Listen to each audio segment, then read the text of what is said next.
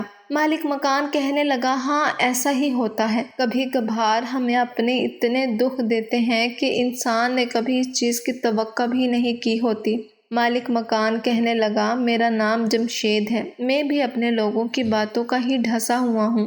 میں نے اپنی پسند کی شادی کی تھی، میں اپنی بیوی سے بہت زیادہ محبت کرتا تھا، اس کی خاطر جان بھی دینے کو تیار تھا، مگر پھر ہمارے رشتہ داروں سے ہماری جوڑی برداشت نہ ہوئی اور ہم دونوں کے درمیان بدگمانی ڈال دی، جس کا نتیجہ بہت بھیانک نکلا تھا۔ میں آج بھی وہ سب سوچتا ہوں تو دل دہل جاتا ہے۔ میں آج 80 سال کا ہو گیا ہوں مگر آج تک مجھے سچی محبت نہیں ملی۔ پھر وہ کہنے لگا تم جس کسی سے بھی شادی کرو اس کے ساتھ مخلص رہنا، حالات جیسے بھی ہوں تم ہمیشہ اپنے شوہر کا ساتھ نبھانا۔ پھر مالک مکان نے ہمیں اپنا موبائل نمبر دیا اور امی سے کہنے لگا کہ جب بھی کسی چیز کی ضرورت ہو تو مجھے فون کر دیجیے گا، میں آپ کی مدد کرنے کی کوشش کروں گا۔ میں مالک مکان کے متعلق سوچنے لگی تھی، نہ جانے جمشید کی شخصیت میں ایسا کیا تھا کہ میں چاہ کر بھی اسے اپنے دماغ سے جھٹک نہیں پا رہی تھی۔ رات کو بارش برسنے لگی تھی، امی تو سارے دن کی تھکی ہوئی جلدی سے سو گئی جبکہ مجھے نیند نہیں آ رہی تھی۔ مجھے ابو کی بہت زیادہ یاد آ رہی تھی۔ جب بارش ہوتی تھی تو ہم دونوں باپ بیٹی مل کر بہت انجوائے کیا کرتے تھے۔ امی ہمارے لیے سموسے بناتی تھیں اور ہم تینوں مل کر کھاتے تھے اور بہت سی باتیں کیا کرتے تھے۔ میری سہیلیاں بھی اکثر ہمارے گھر آ جایا کرتی تھی۔ ابو ہر عید پر مجھے پیسے بھی دیتے تھے دوستوں کے گفٹ کے لیے۔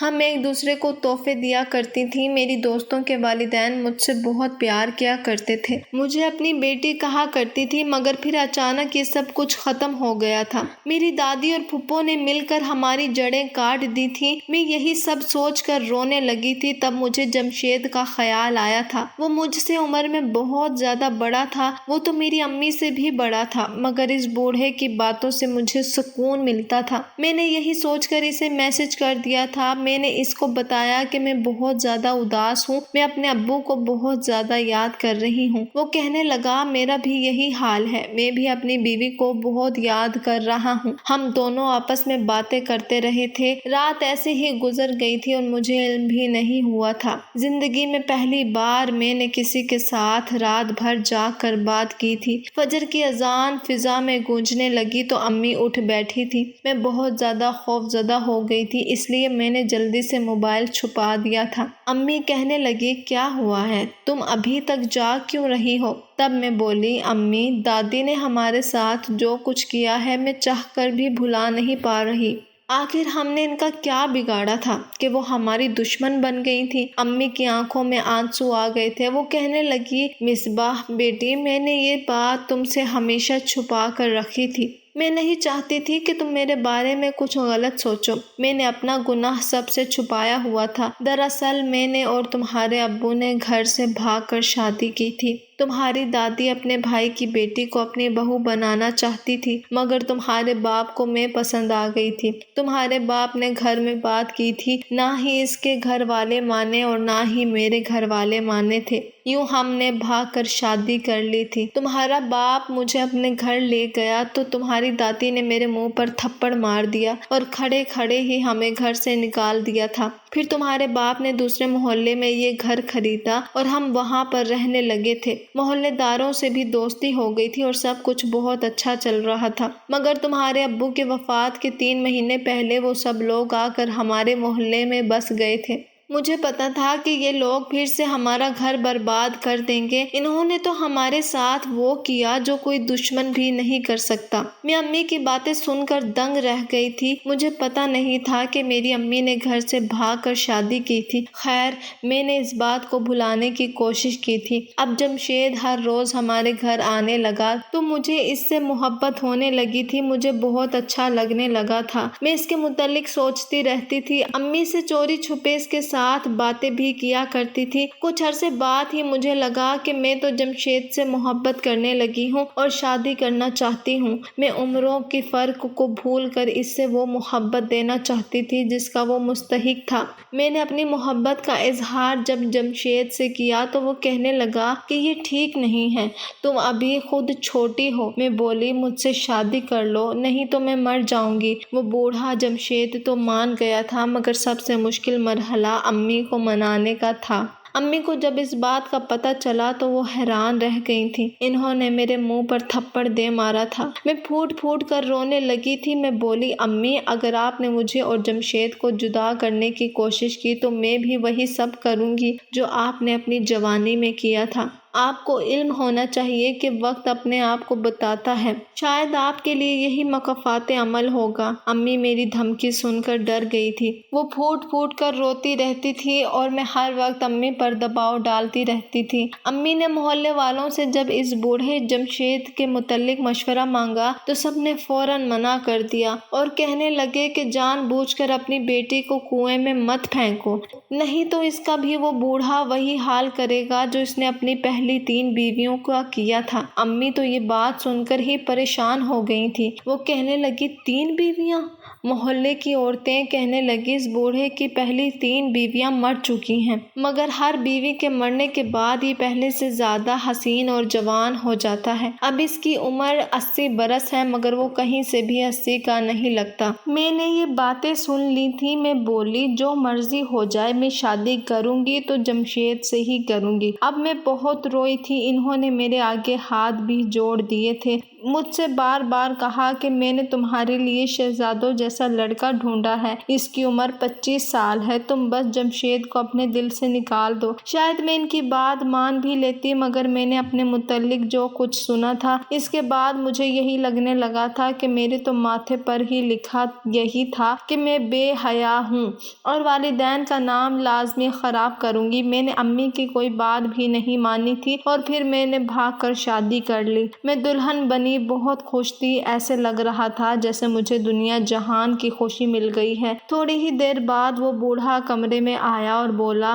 تجھے معلوم ہے میں جوان کیوں نظر آتا ہوں؟ کیونکہ میری تینوں بیویاں میرا بہت خیال رکھتی تھیں، اب تو بھی ان سے کچھ سیکھ لے۔ یہ کہتے ہی اس نے بستر کی چادر کھینچی تو نیچے نظر پڑتے ہی میری جان نکل گئی تھی، کیونکہ وہاں کا منظر دیکھ کر میں ہکا بکا بیٹھی جمشید کو دیکھنے لگی تھی۔ میں بولی یہ سب کیا ہے جمشید؟ مسکرا کر وہ بولا یہ بہت کام کی چیز ہے، میرے پاس ہمیشہ جوان رہنے کا ایک بہت بڑا ٹوٹکا موجود ہے۔ اس پھٹکڑی کو اگر کوئی جوان لڑکی اپنے ہاتھوں سے پیس کر اس میں شہد اور چند دوسری چیزیں ملا کر ہر رات اپنے شوہر کے جسم کی مالش کرے گی تو مرد جوان رہے گا۔ میری بیویاں لیپ لگا کر مالش کیا کرتی تھی اور دیکھو میں آج بھی جوان ہوں، تم بھی میرے لیے یہ کرو۔ اس نے مجھے پھٹکڑی لا کر دے دی تھی اور بولا تم اپنا کام شروع کر دو۔ میں اس کے رویے کو دیکھ کر حیران رہ گئی تھی۔ میں بولی جمشید آپ یہ کیا کر رہے ہیں؟ میں نئی نویلی دلہن ہوں، میرے بھی کچھ ارمان ہیں۔